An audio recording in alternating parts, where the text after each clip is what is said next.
Concord Hymn by Ralph Waldo Emerson, 1803 to 1882. Sung at the completion of the Battle Monument, July 4th, 1837. By the rude bridge that arched the flood, their flag to April's breeze unfurled. Here once the embattled farmers stood, and fired the shot heard round the world. The foe long since in silence slept, alike the conqueror silent sleeps, and time the ruined bridge has swept down the dark stream which seaward creeps. On this green bank by this soft stream we set today a votive stone, that memory may their deed redeem, when like our sires and sons are gone. Spirit that made those heroes dare to die and leave their children free, bid time and nature gently spare the shaft we raise to them and thee. Okay, this Concord hymn, this was written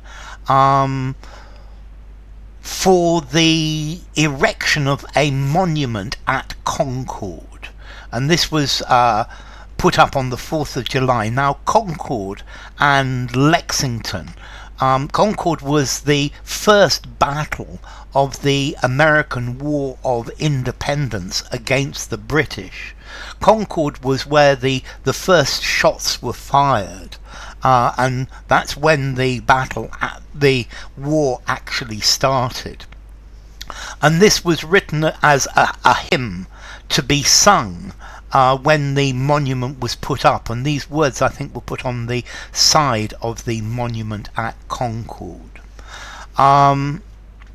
Let's see, the British had gone to Concord, and they had been looking for weapons, and they had been they had burned various things. They had burned and destroyed various cannons, and this is where at a bridge the first shots of the American War of Independence were fired, and the British then withdrew to Lexington, where the British were then driven back to Boston.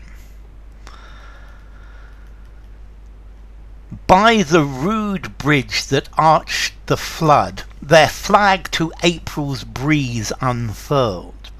So the American militia were the other side of the river, and there was a bridge over the river, and this is where the Americans unfurled their flag.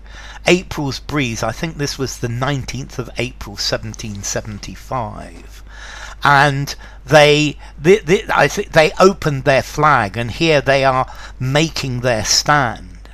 Here once the embattled farmers stood, and fired the shot heard round the world. So here the farmers, the militia, the Americans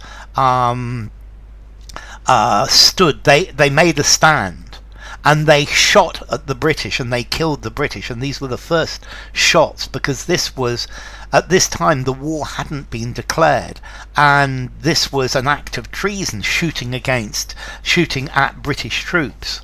But this was the beginning of the independence of America from the British, and this shot, or the shots that they fired at Concord, these were heard around the world. All of the other British colonies stood up and took notice that this was perhaps the end of the beginning of the end of the British Empire. The foe long since in silence slept, alike the conqueror silent sleeps. So the people who fought, the foe, the enemy, and the winners. So the British and the Americans, they have been dead for a long time. This battle was 60 years earlier, 60 something years before this poem was written, and time has gone by, and now there is no war between the British and the Americans.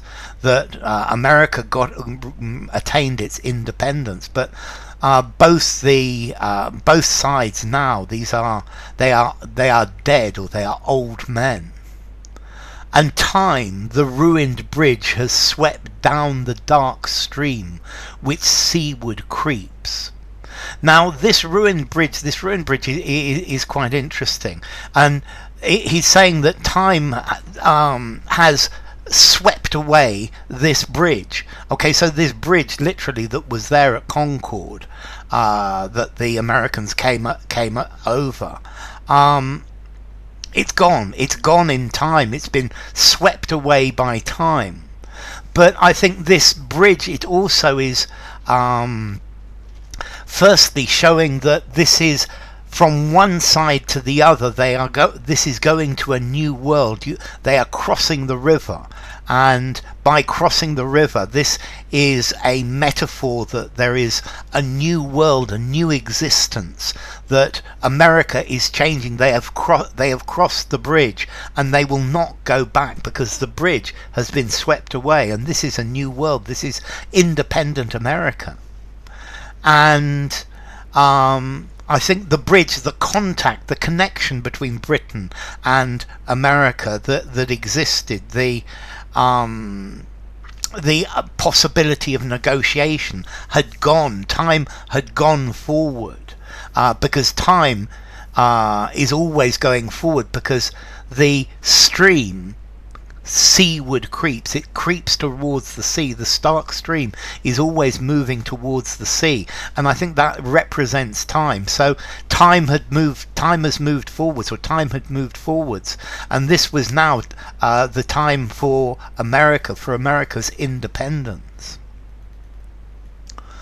On this green bank by this soft stream we set today a votive stone. So they have built a monument, and this poem is written on this stone, and this is a stone by the river where these shots were fired, where this revolution began. That memory may their deed redeem, when like our sires our sons are gone.